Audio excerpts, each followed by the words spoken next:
തെരഞ്ഞെടുപ്പ് ഉദ്യോഗസ്ഥർ സമ്മതിദായകരുടെ വീട്ടിലെത്തി വോട്ട് രേഖപ്പെടുത്തുന്ന രീതിയായ വീട്ടിൽ നിന്നും വോട്ട് സേവനത്തിന് തുടക്കമായി. ഈ മാസം 15 മുതൽ 24 വരെയാണ് സേവനം ലഭ്യമാക്കുക.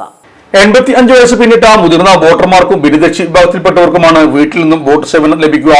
BLOമാർ മുഖേന 12D ഫോമിൽ മുൻകൂട്ടി അപേക്ഷ സമർപ്പിച്ചവരാണിവർ. ജില്ലയിലെ 16 നിയമസഭാ മണ്ഡലങ്ങളിലായി 85 വയസ്സിന് മുകളിൽ പ്രായമുള്ള 9044 പേരും ഭിന്നശേഷിക്കാരായ 4172 പേരും അടക്കം ആകെ 13216 പേരാണ് വീട്ടിൽ നിന്നും വോട്ട് സേവനം ഉപയോഗപ്പെടുന്നത്. അസിസ്റ്റന്റ് റിട്ടേണിംഗ് ഓഫീസർമാരുടെ നേതൃത്വത്തിൽ പോളിംഗ് ഉദ്യോഗസ്ഥർ അടങ്ങുന്ന 156 ടീമുകളാണ് വീട്ടിൽ നിന്നും വോട്ടിനായി നിയോഗിച്ചിട്ടുള്ളത്. 2 പോളിംഗ് ഉദ്യോഗസ്ഥർ, ഒരു മൈക്രോ ഒബ്സർവർ, വീഡിയോഗ്രാഫർ, ഒരു സുരക്ഷാ ഉദ്യോഗസ്ഥൻ എന്നിവരാണ് ഒരു ടീമിൽ ഉള്ളത്. ആവശ്യമെങ്കിൽ ബൂത്ത് ലെവൽ ഓഫീസർമാരും സംഘത്തെ അനുഗമിക്കും. വോട്ടിംഗ് പ്രക്രിയയുടെ സുതാര്യത ഉറപ്പുവരുത്തുന്നതിനായി സ്ഥാനാർത്ഥികളുടെയും ബൂത്ത് ലെവൽ ഏജന്റുമാർക്കും സംഘത്തോടൊപ്പം നിന്ന് നടപടിക്രമങ്ങൾ വീക്ഷിക്കാനാകും. ഏപ്രിൽ 24 വരെയാണ് വീട്ടിൽ നിന്നും വോട്ട് പ്രക്രിയ ഉണ്ടാവുക. നമ്മുടെ സംതൃപ്തിയേക്കാൾ വിലപ്പെട്ടതാണ് നമുക്ക് വേണ്ടപ്പെട്ടവരുടെ സന്തോഷം.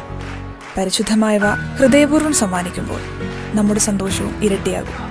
Dubai Golden Diamonds, Pride of Generations, India, Oman, Bahrain.